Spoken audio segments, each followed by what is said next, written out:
Setahun telah berlalu, dan tragedi menimpa dua sahabat saya, menjadi korban kekejaman anggota geng mereka sendiri.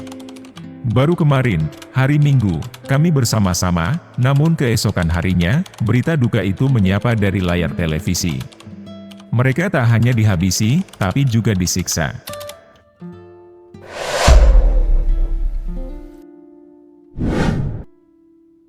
Assalamualaikum warahmatullahi wabarakatuh. Sahabat kalbu yang Allah cintai. Kisah kali ini menceritakan seorang gangster yang mendapat hidayah dari Al-Quran curian. Kita masuk ke kisahnya.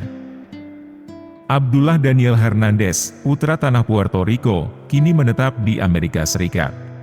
Sebagai imam di Pearland Islamic Center, Texas, dan pembicara di Islam in Spanish, ia memimpin komunitas Muslim keturunan Latin dengan penuh dedikasi. Sebagai anak tengah dari 3 bersaudara, kehidupannya kini dikelilingi oleh keceriaan 4 putra laki-lakinya. Gloria Hernandez, sang ibu, merupakan sosok penting dalam perjalanan hidupnya. Masa lalunya yang penuh warna sebagai bagian dari sebuah geng, berubah drastis ketika ia menemukan petunjuk dalam lembaran-lembaran Al-Quran yang tak sengaja ia temukan. Kisah perjalanan spiritualnya yang menginspirasi ini, telah ia bagikan kepada komunitas Muslim Amerika, melalui video yang diunggah oleh kanal Why Islam, dan Islam Bersatulah, di penghujung tahun 2019. Awalnya, keberuntungan berpihak pada saya, karena ibu saya adalah seorang biarawati yang penuh pertanyaan tentang agamanya. Keingintahuannya yang tak terjawab, mendorongnya untuk meninggalkan kehidupan di biara. Pengalamannya mengajar 50 siswi masih terpatri dalam ingatan, terabadikan dalam sebuah foto. Penutup kepalanya, serupa dengan hijab muslimah, berwarna putih di dalam, dan hitam di luar, menjadi simbol kesamaan yang mendalam. Di masa remaja, saya terjerumus ke dalam lingkaran geng. Nama geng tersebut tak bisa saya sebut, karena bayang-bayang masa lalu yang besar itu masih mengintai. Mereka yang mengenal saya, mungkin saja mengancam nyawa, jika saya membuka rahasia ini, namun saya masih memiliki misi yang lebih besar, mengurus pemuda muslim, dan menyebarkan dakwah. Risiko itu tak layak diambil. Dalam pergaulan geng tersebut, saya berteman dengan seorang yang cerdas dan berprestasi. Pada suatu ketika, dia memerlukan tempat berlindung. Dengan persetujuan ibu, saya menawarkan rumah kami. Dia pun tinggal bersama kami, membawa kotak buku, yang di dalamnya terdapat sebuah biografi, yang mengubah hidup Malcolm X. Di hari yang tak terlupakan, saya dan sahabat saya mengunjungi perpustakaan. Setelah memilih buku sebanyak yang diizinkan, kami hendak meninggalkan tempat itu, ketika mata kami tertumbuk pada Al-Quran. Sahabat saya, terpikat oleh keinginan untuk membaca kitab suci tersebut, merasa kecewa, karena kami telah mencapai batas peminjaman. Dengan semangat, saya bertanya, apakah kamu benar-benar ingin membacanya? Dan tanpa ragu, saya mengambil keputusan untuk mengambil Al-Quran tersebut. Bukan sembarang Al-Quran, melainkan sebuah edisi besar dengan terjemahan Abdullah Yusuf Ali, sebuah tindakan yang memerlukan keberanian. Al-Quran itu, yang kucuri demi kehausan sahabatku akan ilmu, akhirnya tertinggal di rumah saya ketika dia pergi. Itulah satu-satunya jejak Islam yang tersisa, berdiam dalam kesunyian ruang saya. Setahun telah berlalu, dan tragedi menimpa dua sahabat saya, menjadi korban kekejaman anggota geng mereka sendiri. Baru kemarin, hari Minggu, kami bersama-sama, namun keesokan harinya, berita duka itu menyapa dari layar televisi. Mereka tak hanya dihabisi, tapi juga disiksa. Peristiwa ini membuka mata saya, jika nasib serupa bisa menimpa mereka, saya pun bisa menjadi sasaran selanjutnya. Kepercayaan saya pada mereka, yang saya anggap keluarga, yang untuknya saya rela berkorban jiwa raga, hancur berkeping-keping. Jika mereka bisa mengkhianati sahabat saya, maka saya pun bisa jadi korban berikutnya. Rasa percaya saya pada kemanusiaan pun luntur. Saya memang percaya pada orang tua saya, namun mereka tidak mengerti dunia jalanan seperti yang saya alami. Mereka tidak memiliki jawaban untuk membebaskan saya dari belenggu ini. Teman-temanku mulai melakukan sesuatu tanpa memberitahuku. Kadang-kadang polisi tiba-tiba menangkapku, "Kamu merampok rumah ini?" "Aku baru saja bangun tidur," jawab saya. Kamu drop out, tidak sekolah, jam berapa kamu bangun? Tidak, masuklah ke dalam mobil polisi, perintah mereka. Hari demi hari, pikiran saya dipenuhi dengan kecemasan, akankah saya mati hari ini? Apakah saya akan tertular penyakit? Atau apakah ibu saya akan menderita karena stigma yang melekat pada saya?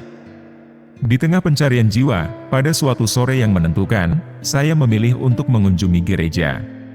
Saya datang ke sana mencari petunjuk, mencari cahaya di tengah kegelapan. Aku sering berlutut di kamar ibuku, menggumamkan doa, "Ya Tuhan, Engkau yang menciptakan aku. Engkau lebih mengerti kebutuhanku daripada diriku sendiri. Tunjukkan padaku jalan yang terbaik, dan aku berjanji tak akan pernah ragu, atau menoleh ke belakang. Aku siap meninggalkan segalanya demi itu." Di masa itu, saya berada di persimpangan karir musik, kontrak telah di tangan, lagu-lagu siap direkam, album hampir menjadi kenyataan. Namun, di saat-saat krusial itu, saya memilih untuk mencari sebuah petunjuk. Dan tiba-tiba, saya teringat akan Al-Quran yang tersimpan di rumah, buku penuh hikmah yang pernah saya dengar ceritanya. Orang yang pertama kali menunjukkan Al-Quran itu kepada saya, kini mendekam di penjara seumur hidup, karena tragedi yang menimpa dua teman saya. Ironisnya, melalui tangan-tangan yang terbelenggu itu, Allah berbicara kepada saya, dan Al-Quran itulah yang kini menjadi pemandu dalam pencarian rohani saya. Ketika aku membaca Al-Quran, aku dapati, ia akan na'budu wa iyyaka nasta'in. Pada waktu itu aku bertanya, siapa yang bisa kumintai pertolongan? Aku tidak percaya siapapun. Al-Quran berkata, hanya kepadamu kami menyembah, dan hanya kepadamu kami mohon pertolongan. Jadi itu yang akan aku lakukan. Aku hanya akan menyembah Tuhan, dan kepadanya aku akan minta pertolongan. Lalu aku terus membaca Al-Quran. Aku tidak menyebut Allah, ku sebut Tuhan. Dan aku terus membaca Al-Quran. Setiap aku temui perintah, aku melakukannya. Al-Quran berkata, bacalah Al-Quran di waktu subuh. Dalam kesenyapan pagi, saat dunia masih terlelap, saya terjaga. Hanya ada saya dan kehadiran Tuhan. Saya menghabiskan waktu hingga 1 jam, meresapi kata-kata suci, sebelum menutupnya dan kembali ke pelukan mimpi, merasa telah berbagi sesuatu yang sakral dengan Sang Pencipta. Ketika fajar menyingsing, dan orang-orang mulai beranjak, saya sudah menyelesaikan ritual pribadi saya. Bulan demi bulan saya menjalani rutinitas ini. Hingga suatu hari, saya menemukan ayat yang berbunyi, yang berarti, diwajibkan atas kamu berpuasa. Dalam perjalanan spiritual saya memilih untuk berpuasa, meskipun tidak seberuntung mereka yang telah mengenal waktu maghrib. Saya berpuasa hingga batas kemampuan saya, hingga rasa sakit menggema dalam diri, bukan karena saya munafik, tetapi untuk merasakan penderitaan yang dialami oleh mereka yang kurang beruntung. Ketika rasa sakit itu tak lagi bisa saya tahan, saya memutuskan untuk berbuka. Aku akan berbuka karena ku tahu, kulkasku penuh dengan makanan. Pertanyaan pun muncul, apa sebenarnya esensi dari berpuasa? Pencarian saya membawa saya pada konsep sedekah. Saya yang dulu sering mengenakan pakaian bermerek DKNY, suatu hari memutuskan untuk melepaskan semua itu. Saya mengemasnya ke dalam kotak, siap untuk disedekahkan. Ketika ibu saya bertanya, apa yang sedang kamu lakukan? Saya menjawab dengan tegas, ini adalah untuk sedekah. Kata-kata orang tak lagi mengusik saya. Al-Quran mengajarkan untuk berderma, dan saya pun mengikuti. Kotak penuh dengan pakaian saya bawa ke penampungan terdekat, dan meletakkannya tepat di ambang pintu. Kebaikan sejati adalah yang tersembunyi dari pandangan, hanya untuk Tuhan yang Maha Melihat. Dengan hati yang berdebar, saya menekan bel, dan segera melarikan diri. Keahlian lari dan bersembunyi saya pun teruji. Alhamdulillah, kehangatan yang menyelimuti hati saat kembali ke rumah, tak terkatakan. Berminggu-minggu lamanya, saya merenung dalam ayat-ayat Al-Quran, mengamalkannya dalam diam. Dan tiba saatnya saya mengakui dalam hati, saya Muslim. Dengan keyakinan baru, saya mengunjungi masjid pada hari yang sama. Imam masjid bertanya, bagaimana Anda mempelajari Al-Quran? Tanpa ragu, saya menjawab dengan jujur, aku mencurinya. Dia terkejut, apa? Belum pernah sebelumnya saya menyaksikan, seorang imam berlari dengan begitu cepat. Dengan nada serius, ia berkata, "Kamu harus mengembalikan ini." Saya menanggapi, "Saya akan mengembalikannya jika saya mendapatkan pengganti. Ini bukan sekadar buku, ini adalah sahabat yang telah menuntun saya keluar dari kegelapan alkohol, mengajarkan kesabaran, dan memberikan nasihat yang tak ternilai. Anda pikir saya bisa dengan mudah melepaskannya? Berikan saya Al-Quran yang sama, dan saya akan mengembalikan yang ini. Jika tidak, saya akan membelinya." Tanpa berpikir panjang, imam itu bergegas ke perpustakaan, dan kembali dengan Al-Quran yang sama. Alhamdulillah, melalui proses belajar Islam, mengunjungi masjid, dan kembali ke rumah, saya menemukan kedamaian. Setiap fajar menyingsing pasca subuh, dapur menjadi tempat pertemuan saya dan ibu. Di sana, di antara aroma kopi dan kesunyian pagi, Al-Quran sering menjadi teman bacaan saya. Kadang-kadang, saya menemukan ayat-ayat yang menyentuh, menceritakan tentang Yesus, tentang Maria. Dengan rasa ingin berbagi, saya bertanya, "Bu, bolehkah saya memperlihatkan sesuatu kepadamu?" Maka, jadilah saya membacakan ayat-ayat Al-Quran dalam bahasa Inggris setiap hari setelah subuh. Dan, alhamdulillah, kehidupan membawa saya pada perjalanan baru, pernikahan. Pada suatu hari yang berbahagia, ibu datang menghampiri dengan senyumnya. Ketika kesunyian subuh berlalu, ibu sering berkata, "Aku merindukan saat-saat mendengarkanmu membaca Al-Quran." Dengan terkejutan, saya bertanya, "Benarkah?" "Iya," jawabnya.